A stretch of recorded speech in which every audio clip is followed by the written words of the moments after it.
Mayambu Amazing Bible Prophecy Ministry na taram oksari ngasi aina lakutsari ba topic asidi to destiny. Haibadi laibak ani asigi maramda ikoina nainasi nang aisu haidaba laibak ani asigi manungda ama phangba yai. Karambana afaba marai phangno karambana phattaba marai phangno haiba adu Bible degi ikoina ngasi khara yengminasi ahanbada ingam ngamba ipa ishorgi mafamda ikoina changjasi mangondagi borni jasi Sraga Malem Prithibi Punamuko Sembiba Ingam Ngamba Ipa Ishor na Waingai Laitana Thagatsari Ipa Ngasi Tang Panda Ladipa Mipung Kuding Maki Maraibak Ase Ani Lay Hariba Ani Sigi Manunda Mi Amana Maraibak Amamam di Shoidana Pangani Haiba Asigi Maramda Ikoina Nagadari Karamba Ikoju Ikogi Punsita Karamba Maraibak Karamba Laibak Ado Pangani have the Maramda Karamba Pantung do Pangani have the Maranda Pasana Kangan Bangaman view, a papa Pantung Pangtuna, a papa Punsi, a papa Nungaiba Punsedo, Himbangam Napanahana Port Pinapu Tari, Kuding the Su, Mapanaita Bado Port Pinapu Hadiba, Equina Pangataba, Maraiba, Ani Adugi Maram de Hena, Pasana Kangna, Mamatana Kangaman view, hoping Louis Povanan the same view, Bravo Jesu Christa giving the Kuramjari, Amen. Ahanbada Isaiah 3 verse 10 and 11 paminase share ye to the righteous dharma sembasing ada nahagna hayu that it shall be well with him hadi dharma semba mingondadi apabo egini for they shall eat the fruit of their doings makoina suja nomsabagi mahi ado makoina saba phangani dharma semba misingdi aphabani maramdi makoina suja nomsabagi Mahi ado saba pangjagani habni snausa ekoichu dharma sembo itarabdi ekoichu dharma sembagi sujanum jabagi mahi pangani habdi maroina ekoina arang khobam adasu pangani habni fattaba verse taramathoida fattaba misingdi awabni da makoigi damukta timasi marai thibani maramdi mahaki makhuna tawkiba fattaba sing adugi mana ado mangonda pipigani habni fattaba tawra Aikoina Fattaba Tauba Tarabdi Fattaba Dugi Mahi Aikoina Soidana Pangani Habni Apaba Tauba Taradi Apaba Dugi Mahi Pangani Habni Fattaba Mishina Papisina Fattaba Mishina Fattaba Tawai Makoina Pap Taubugi Mahi Atu Pangani Dharma Semba Mishina Dharma Semba Tabaksing Tawai Pap Nattaba Tabaksing Ado Tawai Adana Makoisu Makoi Mahi Pangani Hab Sembasini Adana Aikoigi Laibak Ase Maraibak Ase Asini Fattaba dharma sembasingi marai bhakti ikhoina lombana idaban punsi nungsana hingba ado phangani dharma semba misingi aduga fattaba misingi marai bhakti masini makoi punsi mangba aduga makoina tawba fattaba adugi mai ado makoina phangani hamni Matthew 13:41 tagina 43 da Prabhu Jesu Christana asumna hai mahana migi masanupa aduna mahang ki sargadu sing ado tharakani Mahaki Ningthau Laibakta Khudi Thibasing Habati Pap Tauba Missing Makoi Kudingma Adubu Mahana Komjan Gani Aduka Makoi Kudingma Ado Maiki Komda Maigi Lairang Manung the Makoi Bulang Tagani Mapamada Makoi verse 42 Mapamada Makoina Dang Taba Amasung Maya Karakarak Sikpa Laigni Hai Masin Haibdi Karino Prabhu Suna Nishu Langa Pambatamda Dang Panta Ladiba Ekoi Pitibita Ladiba Pataba Makai Ase Mahaki Sagatusina Komgani Aduka Makoigi Maraiba Adikeno Maigi Kom Noroki Kom Aduda Punamak Tadagani Haina Masida Pale Adana Makoigi Pataba Missingi Maraiba Patoba Missingi Maraibakti Noroki Kom the Sat Pahabsni Verse 43 Adugi Matunda Dharma Semba Missina Dharma Sembas Missina Numit Kumna Mapagi Makoigi Mapagi Ipa Ishogi Ning Tolebakta Ngan Gani Mana Kongpan Bas Mi Aduna Tasunu Ikoju Dharma Semba Mi Obetarabdi Pai Numit Kumna Ikoju Ipa Ishogi Mapamda Ipa Ishogi Ning Tolebakta Pritibi Asida Ngan Duna Laigani Habni Habadi Numit Sileng Banaitana Lay Aduna Ikoju Long Banaitana Koina Mingon the Mangan Piduna Laigini Hai Revelation 2:7 da ikoina amu yengsi manakong panba mahak aduna tajasnu thawai asengmana sarsing hairipse tajasnu.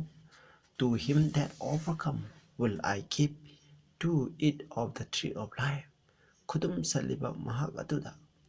papu khudum saliba tang pambu khudum saliba fattaba khudingmapu khudum saliba mahak aduda ahing bagi u pambi adu chaba chahangani. Masi ahing bagi u pambi ase sargagi paradise ishona lailiba mafum adugi marakta masi hawi hai. Aduna isnausa ikhoisu pap ikhoina tang panda lailiba haksangi aningba apamba pap makai ase loina ma fattaba makai ase ikhoina khudum sanba tarabadi adu ikhoigi laibak ase ahingbagi u pambi mahi adu saba phangani. Ahingbagi u pambi gi mahi ase sariba mipum khudingmana lomba naidaba punsi adu phangani. Masini ishona wasak piriba se. Aduga Isaiah 33:24 da hai adugumba ishoi paradise adugumba mafam aduda sarga laibak aduda laiba misingna hairoi hai aidi nare haibse. Aduga mafam aduda laiba mipum khudingmak makoigi papsing adu kopigini hai. Aduna sargada laiba ikhoisu ishogi ningthalabakta laiba mi amu oige tadi hauji ikhoigi papsing ase copy gadamni. Ikhoigi papse copy gati papsing ase ikhoina thadokpa tai Prabhu Jesu Kristo ngonda sangjaba tai. Prabhu Jesu Kristo ngonda changlaga Prabhu Jesu Kristo ngonda forgiveness niraga ikhoina pap asidagi ikhoina pungning hongduna laigidabani. Makhatana yingthaminasi dharma chenba singi mana dharma chenba haibadi pap tokdaba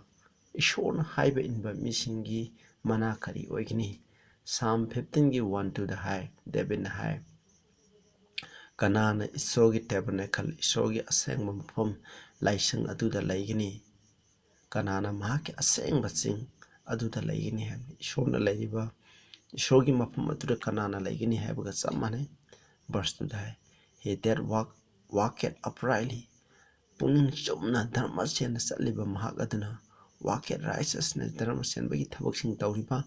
pap tawtaba mising aduna speaketh the truth in his heart maki thamoida achumba ngangduna lairiba matam khuding mata ishogi wahina haige iliba mising aduna ishogi ningtholebakta laigini. Masi dharma chenba adugumba mini adugumba dharma chenba mising ishogi ningtholebakta ishogi asengba laisingda lengdana laigitaba mising adu dharma chenbane. Dharma chenba mising aduna laigini. Masini dharma chenbagi mahi haibase Psalm 84:11 da hai maramdi ishor ase numitni amasung aikhoigi sungoini hai. Ishorna thaujan amasung matim ngana to pibigini karamba mida dharma chenba singda no good thing will he withhold from them that walk uprightly. Puning dharma chena chaliba haibadi dharma cheliba mising aduda afaba karigumba amata makhoi mangondagi lokthokpiroi haibadi punama afaba sing adu ishona pibigini haibani. Aikhoisu dharma chenba mi oiba tarabadi ishona punama afaba se aikhoida pibigini. Isaiah 35:10 da suna hai and the ransom of the lost shall return. Ishona kanbi khraba mising aduna halakani hai. Karamba mi aikoi dharma chenba taradi ishona kanbigini adoi taradi kamain halakane hai. Zion singda aikhoini isai saktuna lomba naidaba haraubaga loinana aikhoina Zion sing haibadi ishogi anauba New Jerusalem aduda aikhoina isai sakpa phangani. Hairiba aduna they shall obtain joy and gladness makoina harauba nungaiba ado phangani. And sorrow and sighing shall flee away. Makoina awaba tengthaba ado makoida leiraroi hai. Snausa hoi aikhoina hujik tangpan prithibida leibana maram oitana aikhoina tengthaba aikhoina pungning waba asigumba kya maram lei. Adubu aikoi dharma chenba mi oiba tarabadi ishona aikhoibu kanbiba matamda aikoi ishona thakatpa isai sakuna harauba loinana mahaki mafamda lakani. Masini dharma chenba misina phangadaba adugumba mahi ado Revelation 3:5 da he that overcometh the same shall be clothed in white raiment hai. Khudum chanba ngamkhraba mahak aduna khudum chanba haibadi pap kuna tayang panbu phattaba ishona yade haina tawriba makhai ase punama asibu khudum chankiba maha aduda angobagi fizol ado selangani hai masida paliba angobagi fizol ase isinausing karisunate Krista ga manaba mahaki adugumba lamchat sajat nungsibana pek thanba nolupana pek thanba masai gi oijaba thadokba adugumba self sacrificing love life adugumba adugumbagi amakpa leitraba lamchat adubuni ekoina sida changdamnaribse aduga aina mahaki ming ase ahingbagi lairiktagi muthatpiroe aduna ahingbagi lairikta ming ikhraba khudingmak aduna sargada chatkani koina pap tawbo matamda ahingbagi lairiktagi akhoigi ming ase muthali adubu aina mahaki ming ase ipaki amasung mahaki sargadu singi mamangda haijapikani hai Prabhu Jesu Kristna haibane ekoina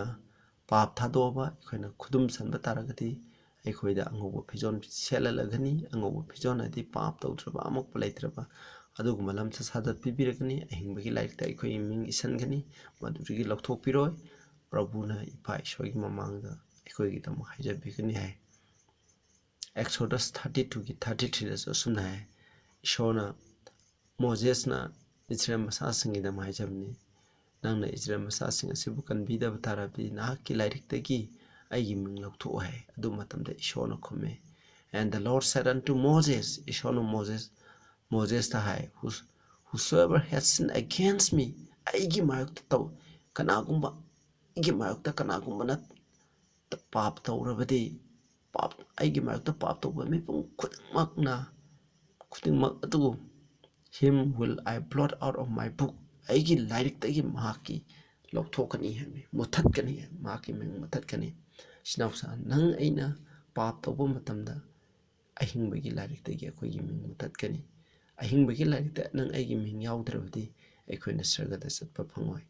amuk yengmunase Ezekiel 18 gi 21 dagi na 22 da asumna hai tamsung phattaba misina makoina tawkhraba pap khudingmak adudagi makoina pungning laitholaga halaklaba aduga aigi yathang makai singaklaba aduga achumba amasung aina wanja achumba amasung wanja thangching ase lawful oiba shogi miengda lawful oiba khudingma se tawraba mak soitne hingani mak siroi hai nang aisu phatkidaba papini aiki nang aigi punsida sinausing nang aigi punsida phatkidaba papki amram koina ishona yadaba papki amram tawramba tarabasu ekoina hairiba papsing adudagi ekoina puning laiduna laklaga papsing adu ishorgi mapana Prabhu Jesu Kristagi mapana papsing adu thadoktuna maki thawjana thadoktuna takpo matamda ishorna ekoibu aduna afabado tawraba matamda ekoi soidana hingani ekoi siroi hai haibadi ekoi arang khubum phangani hai all his transgression that he had committed mahana tawkhraba pap khudingmak ado nang aina tawkhraba pap khudingmak ado that shall not be mentioned unto him madu amukana ekoida haibiraroi haibadi lairikta amukana isalaro habi ekoigi record book ahum lai hairibu the book of life ahingbagi lairik hairiba sida sagada sakadaba dharmachamba mising adugi ming isangani book of death haiba asina haidi ekoina tawriba pap khudingmak adu loina isangani pap tawba pungkhudingmak ming adu isangani book of remembrance haibna dharmachamba misina tawkiba afaba thabaksing adu ishona isanduna thamgani madu hayeng aroiba matamda mahangna mana piningai ki damaktani sinausing aduna ekoisu ekoina pap am tawgi tarasu ekoi punsida adubu ekoina amuk halapa papsing adudagi pungning mai lai tholaga ishona Prabhu Jesu Kristna sibikiba asida thajatuna mahaki thawjana sida thajatuna ekoina lairaklaba matamda aina tawkhraba pap khudimadu loina muthatpigini hami kyada minungsi chawkhraba Prabhu Jesu Kristna kyada minungsi chawkhraba ipa ishona in his righteousness that he had done he shall reap mahakna tawkhraba dharma semba aduda mahak soidani hingani ekoina pap tawruga hingani pap tawruga dharma semba phangani haina Bible de ide pap tawba misingi marai bhakti norog haisini dharma semba tawba misingi marai bhakti karino sarga lomanai deba punsi haibasini masini ekoi mi amana phangadaba marai bhakase Isaiah 60 ki 18 da hai violence shall no more be heard in thy land. Nahaki lam aduda haibdi sargagi lam aduda hingsa haibsi amu hana tararoi. Wasting no destruction within thy border. Nangi border singda nangi jumlo naba singda nangi da maang takpa siba naba nanga loinaba singda karisu tholoi hai. But thou shalt call thy wall salvation. Nangi phalang singa to arang kubam kaugani have. Thy gates praise. Nahaki panthong sing aduna thagatpa kaugani have. Masini isnausing aikona phangadaba laibak haibase aikona afabo oitaradi adugumba nungaibana pikthalaba hingsa leitraba adugumba pham aduda laigini. Aduga Matthew 7 gi 13 14 da lambi ani khakta hai. Prabhu Jesu Krishna 13 da hai. Koina achumba lambi aduda satlo. Aduga apakpa adudi lambi ni achauba adudi lambi ni. Hairiba mang takiba lamjing liba lambi adudi yamna chawe yamna pak chawe. Adu mafum aduda mi kyamaram salen. Tayang panda lairiba misina chanariba lambi ase ani khaktani. Amana arauba lambi amana akhuba lambi. Aduga maramdi straight is the gate akhuba adudi lambi ni. Aduga akhuba lambi adudi aikona asina arang kubum phangba lambingi akhuba lambi dadi aikoina tawning ba tawba yade aikoina ngangning ba ngangba yade aikoina chaning ba chaba yade aikoina thakning ba thakba yade. Masidadi aikoina Ishorgi Bible na Ishorna tawba yade habsing ado noma gi thatoklambaga hundoklambaga aikoina chakadamni aduga apakpa lambi asidadi aikoina tawning ba tawba yai. Masidagi ayatpa athingba apanba kari amasu leite. Adubu hairiba apakpa lambi asida satpa haibase aikoibu mang takningai kidamu noruki lambi da satpani. Aduba apawu lambi araubu lambi da satpagi marai bakti aikoina asiba norok haibasini akhuba lambi da satpagi lai bakti lo manai da bapunsi phangba haibasini. Matthew 24 gi 30 amasung 31 da hai. Ishorgi machanupa aduna then shall appear a sign of Son of Man. Atiyada Ishorgi machanupa lengapagi khudam ado ugani. Da adugi matungda prithibida lairiba jasing asina tengthagani. Makoina migi machanupa ado laichinga mating mangan amasung achauba saktiga loina laichinda lenglakpa ado ugani hai. 31 da mahagna mahaki sagadu sing ado ahoba peresingagi makhonga loina thakani. Mahagna mahaki khandorkrabasing ado maikei maridagi prithibi loiba amadagina atop aroiba ama phawbada mahaki khandokraba mising ado khangani hai. Aduna khangkalaga mamokhoi aduna sargada sakani. Adu phattaba mising aduna khangani khomjangani mokhoina kaidoba maigi komda thadagani. Masini nang aina phangadaba laibagase afaba tawraga lo maraidaba punsi adugumba lai adugumba maraiba laibag ado phangningbra phattaba tawraga noroki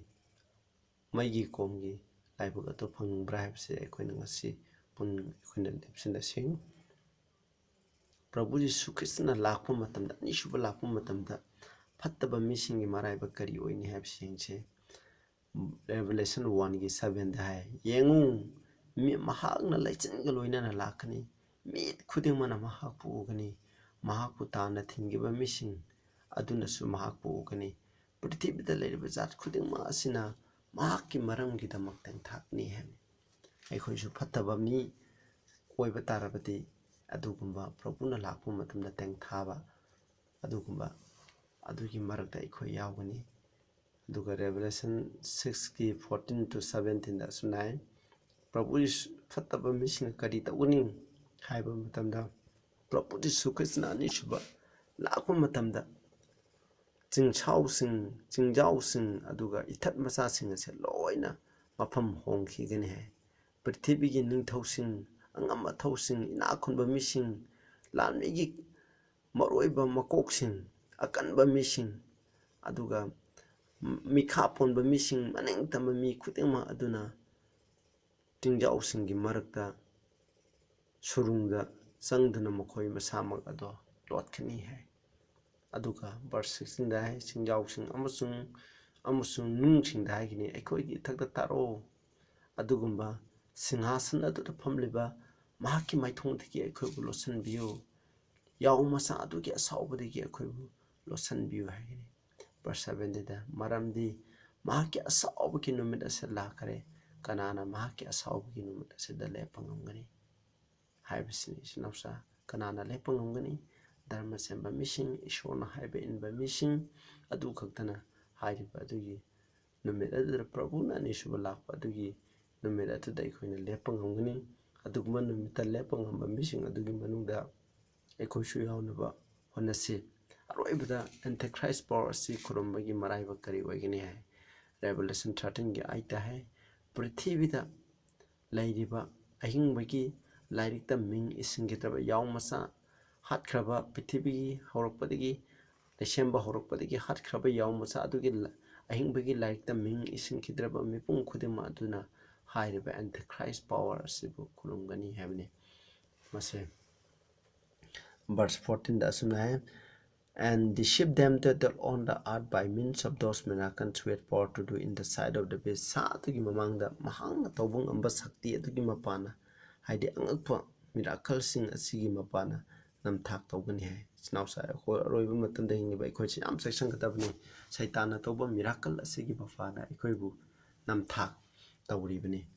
aduna sa hayna palebse ikuna roman catholic aranba systems and institution adubani and the Christ power adubani saying to them that all the art they should make an image to the beast sa adugi muti ama semgadabani habni hairiba karamba sa aikogi thang son kraba shokti son kraba adugu hindi ba adugu sa adugi muti habni haibadi masida sa adugi muti hayna palebse roman catholic na prithibida mahaki 579 ki matamda world dominant tawgi matamda mahana religious shakti amasung civil gi sakti ase sinaduna Christian sing adubu hat patu patauki aroiba matamda adu mangai aroiba matamda America na hairiba sakti ase hana papesina pankiba adugumba adugi mong cha manana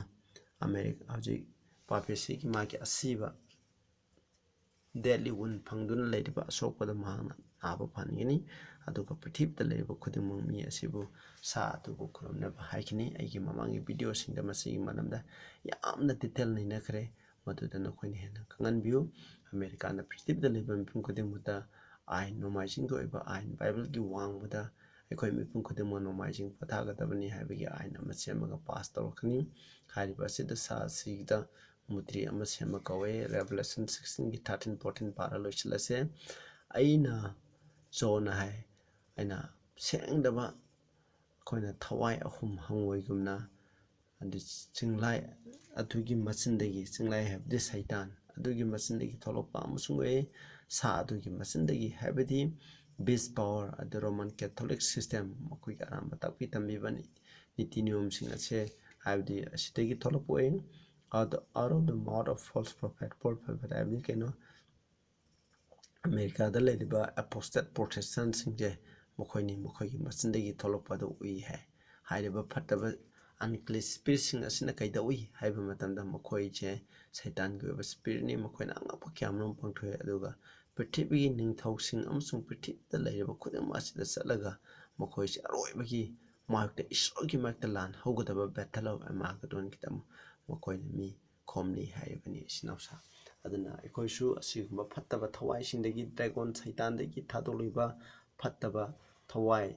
aduga sa asidagi thadoliba phattaba takpi tambiba thawai sing amsung force protection singdagi takpi tambiriba mayam ase hairiba thawai sing asigi mapana ikoisu namthak tobiba mi oiba tarabadi aroiba matanda ikoi punsisu noragi kromda sakani aina aroiba apil tongningbadi snausing ikoi bible na haiba induna ishorna haiba induna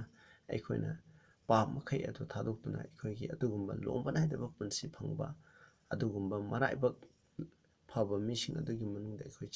चन्नबा होनसि अदुगा पाप तौतुना इखोइना नोरोक्ता Maggi Komna साकपा अदुगुम्बा मराइबा फंगबा मी अदो इखोइ ओइदना होनसि हाइना मयामदा appeal तौरि ताबिबा मिपुं खुदुमक्ता इशोरना पोरपि बोइसनो इखोइ प्रार्थना तौमिनसे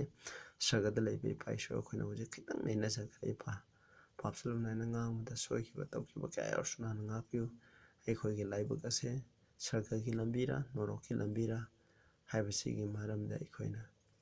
ꯏꯄꯥ ꯑꯩꯈꯣꯏꯅ ꯇꯝꯈ꯭ꯔꯦ ꯃꯁꯤꯗ ꯅꯍꯥꯛꯅ ꯕꯣꯔ ꯄꯤꯅꯕꯤꯌꯨ ꯏꯄꯥ ꯑꯩꯈꯣꯏ ꯅꯍꯥꯛꯀꯤ ꯅꯐꯝ ꯆꯪꯖꯔꯦ Ezekiel 19 haibagi matungna ꯑꯩꯈꯣꯏꯅ ꯑꯩꯈꯣꯏꯒꯤ ꯄꯥꯞꯁꯤꯡ ꯑꯁꯤꯗꯒꯤ ꯄꯨꯛꯅꯤꯡ ꯍꯣꯡꯗꯨꯅ ꯆꯪꯂꯛꯄ ꯃꯇꯝꯗ ꯑꯩꯈꯣꯏꯅ ꯃꯃꯥꯡꯗ ꯇꯧꯈ꯭ꯔꯕ ꯄꯥꯞ ꯈꯨꯗꯤꯡꯃꯛ ꯑꯗꯨ ꯅꯍꯥꯛꯅ ꯀꯣꯛꯄꯤꯒꯅꯤ, ꯃꯗꯨ ꯅꯍꯥꯛꯀꯤ ꯑꯁꯤꯕꯒꯤ ꯂꯥꯏꯔꯤꯛꯇ ꯏꯁꯟꯗꯨꯅ ꯂꯩꯕ ꯑꯗꯨꯗꯒꯤ ꯃꯨꯊꯠꯄꯤꯒꯅꯤ, ꯑꯗꯨꯒ ꯅꯍꯥꯛꯀꯤ ꯑꯍꯤꯡꯕꯒꯤ ꯂꯥꯏꯔꯤꯛꯇ ꯃꯤꯡ ꯏꯁꯟꯕꯤꯒꯅꯤ ꯍꯥꯏꯕ ꯑꯁꯤꯒꯤꯗꯃꯛ ꯊꯥꯒꯠꯆꯔꯤ꯫ ꯑꯩꯈꯣꯏ ꯐꯠꯈꯤꯗꯕ ꯄꯥꯄꯤꯅꯤ, ꯄꯥꯄꯤ ꯑꯩꯈꯣꯏꯕꯨ ꯅꯨꯡꯁꯤꯕꯤꯌꯨ ꯏꯄꯥ ꯏꯁꯣꯔ꯫ ꯑꯩꯈꯣꯏꯅ ꯄ꯭ꯔꯚꯨꯒꯤ ꯊꯧꯖꯥꯟꯒꯤ ꯃꯄꯥꯟꯅ ꯄ꯭ꯔꯚꯨꯅ ꯁꯤꯈꯤꯕ ꯑꯗꯨꯗ ꯊꯥꯖꯗꯨꯅ ꯑꯩꯈꯣꯏꯅ ꯄ꯭ꯔꯚꯨꯒꯤ ꯏꯒꯤ ꯃꯄꯥꯟꯅ ꯑꯩꯈꯣꯏꯒꯤ ꯄꯥꯞ ꯃꯈꯩ ꯆꯥꯝꯊꯣꯛꯄꯤꯗꯨꯅ ꯑꯩꯈꯣꯏꯅ ꯇꯧꯔꯤꯕ ꯐꯠꯇꯕ ꯄꯥꯞ ꯈꯨꯗꯤꯡ ꯑꯗꯨꯗꯒꯤ ꯄꯨꯛꯅꯤꯡ ꯍꯣꯡꯗꯨꯅ ꯍꯦꯟꯅ ꯆꯠꯆꯕ ꯑꯐꯕ ꯂꯥꯏꯕꯛ ꯐꯕ ꯑꯗꯨꯒ ꯄ꯭ꯔꯚꯨꯒ ꯅꯨꯡꯉꯥꯏꯅ ꯂꯩꯃꯤꯟꯅꯕ ꯑꯗꯨꯒꯨꯝꯕ ꯃꯔꯥꯏꯕꯛ ꯐꯕ ꯃꯤꯁꯤꯡ ꯑꯗꯨ, ꯂꯥꯏꯕꯛ ꯂꯩꯕ ꯃꯤꯁꯤꯡ ꯑꯗꯨ ꯑꯣꯏꯍꯟꯕꯤꯌꯨ꯫ ꯅꯣꯔꯣꯛꯀꯤ ꯂꯝꯕꯤꯗ ꯁꯩꯇꯥꯟꯅ ꯍꯥꯏꯕꯁꯤꯡ ꯏꯟꯗꯨꯅ ꯐꯠꯇꯕ ꯊꯕꯛ ꯇꯧꯗꯨꯅ ꯑꯗꯨꯒꯨꯝꯕ ꯅꯣꯔꯣꯛꯀꯤ ꯂꯥꯏꯕꯛ ꯐꯪꯒꯗꯕ ꯃꯤꯁꯤꯡ ꯑꯗꯨ ꯑꯣꯏꯍꯟꯕꯤꯒꯅꯨ ꯍꯥꯏꯅ ꯅꯍꯥꯛꯀꯤ ꯑꯃꯠꯇ ꯉꯥꯏꯔꯕ ꯅꯆꯥꯅꯨꯄꯥ ꯄ꯭ꯔꯚꯨ ꯌꯤꯁꯨ ꯈ꯭ꯔꯤꯁꯇꯒꯤ ꯃꯤꯡꯗ ꯈꯨꯔꯨꯝꯖꯔꯤ, ꯑꯥꯃꯦꯟ꯫